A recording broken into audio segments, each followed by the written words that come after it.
Okay, Kent, I'm really excited about today's show because we're going to discuss one of my favorite songs of all time, Buffalo Springfield's For What It's Worth.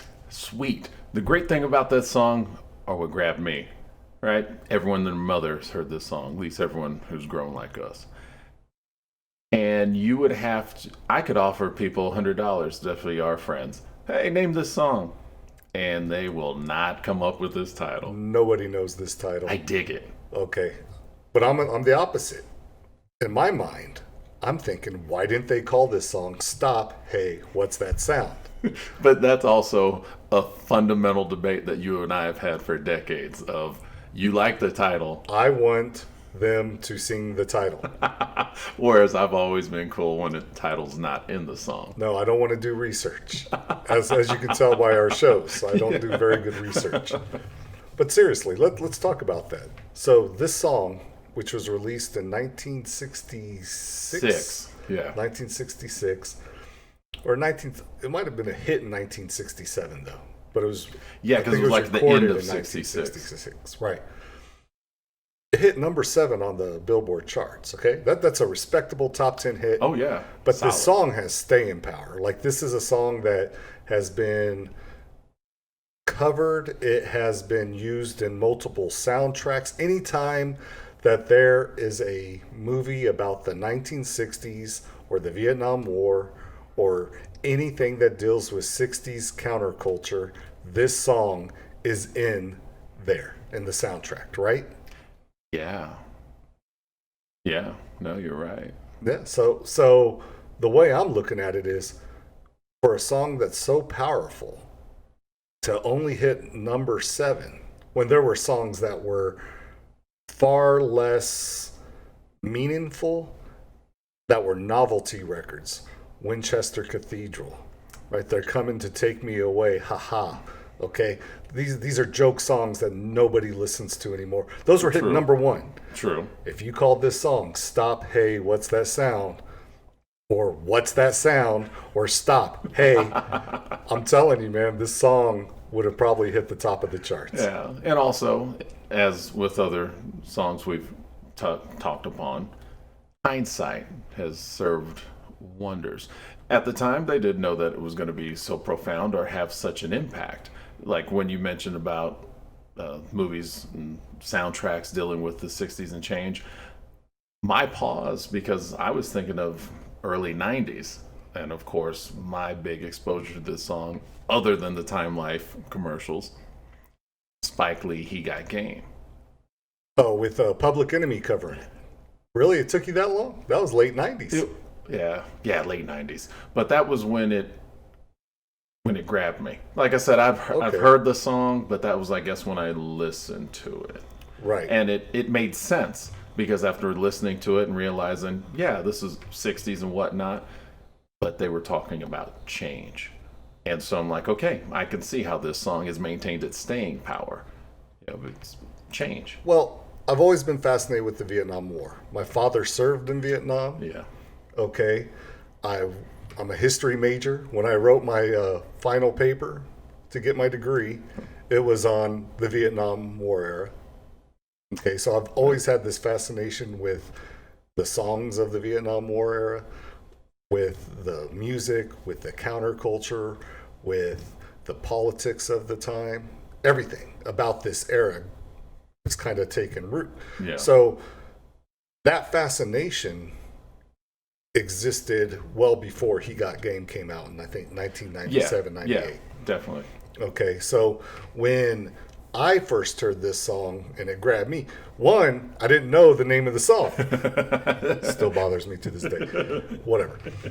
I didn't know the name of the song, but I remember hearing this song just because I had been so knee-deep into the Vietnam War. Yeah, no, that makes sense. And studying it. So for me, the time this song grabbed me, it was earlier than when it grabbed you. Okay? True. But there were also those Time Life record commercials, right? But I'm telling you, man, this song happens to be one of those songs where it sounds like it's from the 60s, but it still exists. It Oh, still, yeah, still resonates. relevant. Yeah, absolutely. You know, so let's talk about the members of Buffalo Springfield real quick, okay? So you have Neil Young, Stephen Stills, who went on, you know, to be members of Crosby, Stills, Nash, and Young. Originally just Crosby, Stills, and Nash. Neil Young joins later. Neil Young had a huge, successful solo career. Also, most interesting man in the world. There's a guitar player, Richie Fury, who went on to form country rock group Poco. Yep. Okay, and I don't know about the other members. I really don't. But this band was inducted into the Rock and Roll Hall of Fame. Okay, and in my mind, I'm thinking they got inducted for one song because they only came out with 2 albums while they were a band. Yeah. They released a 3rd album after they had already broken up, and not all the members contributed, but yet inducted into the Rock and Roll Hall of Fame. And I can't help but think it's because of the impact and the staying power of this song, for what it's worth. Yeah. And if I remember correct, Messina passed through there during that time, during like the 2-3 album toward the end when they were shuffling out, the originals were gone. Maybe. Yeah. Loggins Messina. So yeah, everyone's got to start somewhere. But I know he didn't play on this song. No. So, you know, that's why I didn't really mention him, because he didn't play on this song. So, Well, you know, yeah, I'm gonna tangent. we're going to go off on tangents. Yeah. But for me, when I look at someone like Neil Young or Stephen Stills, for Neil Young, he only had a quick cup of coffee with Crosby, Stills, Nash, and Young. Like, I think out of their entire recording career, he was only on 2 or 3 albums. Okay, they did most of it as a trio. Yeah, and then he popped back over the years here and there for like maybe a year. So yeah, you're Right. No, you're like, right. Or a tour or Yeah, whatever. yeah, But very his small. solo career is so prolific. And so I could see Neil Young being put into the Rock and Roll Hall of Fame. Yeah. I could even see Stephen Stills as a songwriter, because he had a big hit in the 70s Yeah. with Love Well, the One You're we're With. with, Right. yep. So I could see him being put in the Hall of Fame. But this band, it really shocked me to hear that they were put in the Hall of Fame as a band. Yeah. I think, honestly, Neil Young might be in there 3 times for this, Crosby, Stills, Nash, and Young, and for his solo career. yeah. I have to check on that. If somebody out there knows right away, leave it in the comments. I'd really be interested to see if that's the case. You know, from everything I continue to learn about Neil Young, I would not be surprised. Again, most interesting man in the world. Why do you say he's the most interesting man in the world? I say this now. Granted, I'm not even a Neil Young fan, Blasphemy. but so there's maybe 3 songs that I've heard other people do. Love the songs. Come to find out, Neil Young wrote them. Okay. He was in a band with Rick James. What? He and Rick James were bandmates, like up in Canada. What are you talking about? Now, you got to tell me this. I didn't know Yeah, this. so like in the early mid 60s, Rick James, he skips out on the whole draft thing, or he runs to Canada. I didn't even know Rick James was in the same generation as Neil Young. I thought he was like young in the late 70s. They were boys, man. They were in a band together, pictures and everything. Oh, that's crazy. Then the Allman Brothers go out to California, their first band, the Allman Joys. They do their album. Neil Young's like, hey, I like you guys. He writes the liner notes to the Allman Joys, the Allman Brothers' first foray at the music business. Okay. Then, you could say the Godfather of grunge and the whole 90s resurgence, which Yep, he did that. maybe now that I'm grown, I could go back and listen to it. It might blow up my skirt. Did nothing for me then. You know, hindsight. I loved it. I loved his collaboration with Pearl Jam. Like I said, I Ball. could probably listen to it now. Back in the day when it all came out, nothing for me. So I'll give it a shot. Also, his sons were born, I don't remember what it is they're born with, but they loved trains. And so he became involved with the train company, Lionel Trains. You know, he became involved with that company because his sons liked it and they responded well to the trains. And so he got into that. And I remember hearing that or learned about that as a kid. It struck me. I was like, man, that's pretty cool. I didn't even have kids at the time, but I thought that's pretty stand up. And Neil Young is one of those guys who still has that credibility, right? That where he can play a festival with, a new artist, or he can go play an oldies festival. Oh yeah, and the fact that he's written some songs that they're like crack to me, man. And I did not know that he wrote that. And so once I found that out, all right, it's official. Neil Young, most interesting man in the world. Well, this song was actually written by Stephen Stills. Yes. Okay, and did you know, this is one of my favorite pieces of trivia. Stephen Stills actually auditioned for the Monkees. Okay, but his good friend Peter Tork got the part because Peter Tork had straight teeth, and Stephen Stills had crooked teeth. Yeah. Where I don't think there's a human alive who would say that Peter Tork is a better musician than Stephen Stills. Maybe not a better songwriter, but he's definitely a multi-instrumentalist. Right, but he's not Stephen Stills. Yeah, exactly. That would have been a completely different. Right. I'm actually kind of intrigued what a Stephen Stills, Michael Nesmith band would sound like, because it's probably really country rock. Honestly. Oh yeah. Well, they're still alive, so.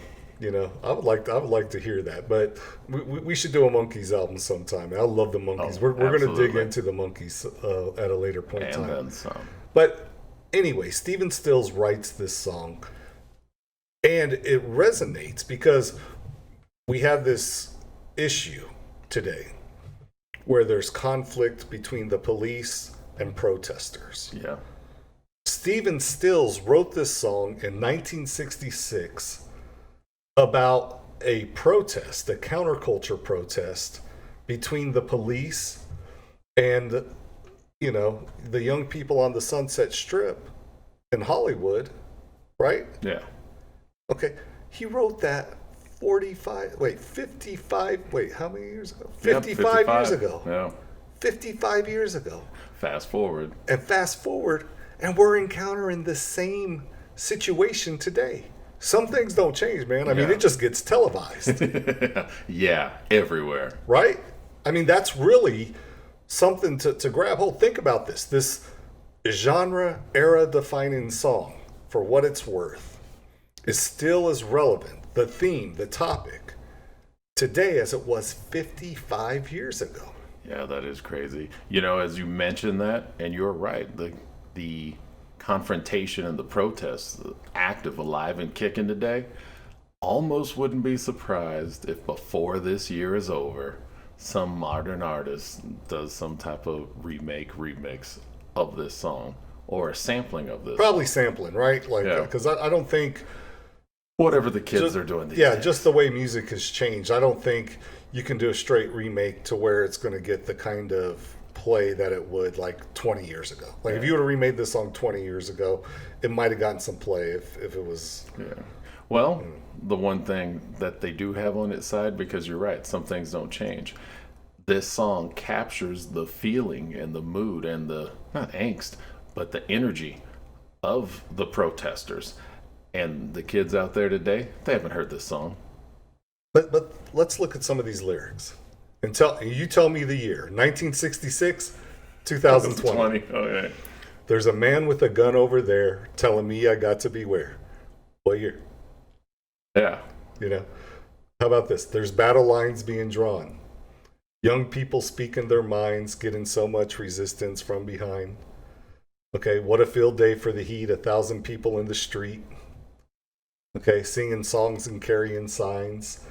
Dude. Yeah, exactly. This song is as relevant today as it was back then. Yeah. Now, for me, I always thought that this was a Vietnam War protest song.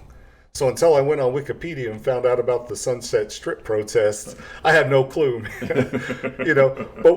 But knowing what we've been seeing today with the protest and Black Lives Matter and the police issues, I was really shocked when I heard that. Like, if I would have read that 5 years ago, before all of this stuff came, probably wouldn't have resonated with me. But it really hit me like, oh my God, this is not a new issue. No, it is.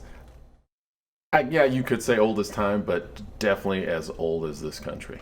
Right, and that's something that we as a nation, we're going to have to figure it out sometime. Yeah. Right? You can't just keep sweeping it out under the rug. You know, Because you it have to will address pile it. up. Yep. As You it's know. doing now. And we're not going to get political, but we are talking about a political song here. Yeah. So you can't escape it. And it's We, applicable. we don't have to talk about it, but it doesn't mean it doesn't still exist. Yeah. Right? Yeah. So for this song, I've always had this on my playlist, man. Like when I hear this song, it's one of those songs where I could easily retire this song. I could easily say, I've heard it enough, I'm good. But I don't. I love this song. So musically, what catches you with this song? As a guitarist, the two notes on the high two strings. What does that mean? The ding, ding throughout the song. Right. It's just the thin string and then the string next to it throughout the song. So that catches me as a guitarist and one who's had students over the years. I'm like, here, look, something simple. And I was one of those students. Maybe your worst student. I'm sorry, Ken. I'm sorry I'm your worst guitar student ever. But you know, besides the hook and the catchy chorus, right? Yeah. Stop, hey, what's that sound?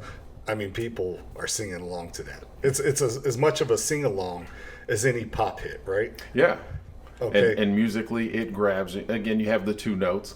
You have the two chords, almost very troubadour style, because he's telling a story here. So, Sure. you know, the verse, you got your two chords going. Then, okay, you throw in 4 chords, variety for your chorus. Boom, hook. There we are. Right. And I love like the little guitar solo. It's not like a traditional guitar solo where he just goes off for 2 minutes and comes back. Yeah. But there's like this real ominous, dark sound to it. Just fills, nice fills, tasty, not overbearing, doesn't get in the way of the lyrics. Because again, but he's telling dark. a story. But dark. Like, so this song, we're all chanting and sing along to it, has that dark little, you know, Yeah. like, uh-oh, here comes the fuzz. You know, we got to start running. Yeah, with that vibe on it. You know what I'm talking about. Yeah, that vibrato effect.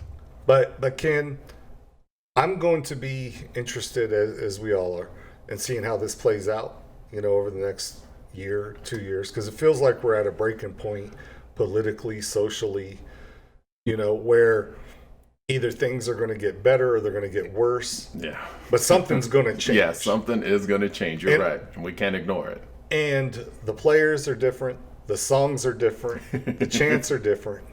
But the same issues that affected this country 55 years ago, that inspired Stephen Stills to write this song, they're still affecting us today. Yeah.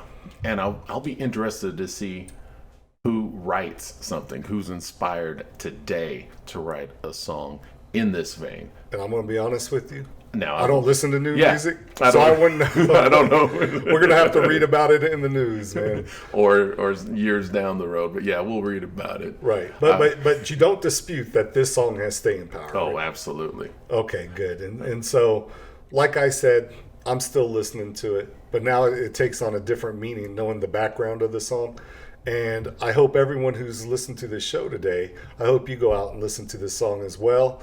If you enjoyed today's show, I want you to hit like. I want you to subscribe to the show. Check out all of our other shows. And until next time, we'll talk to you again. Bye-bye.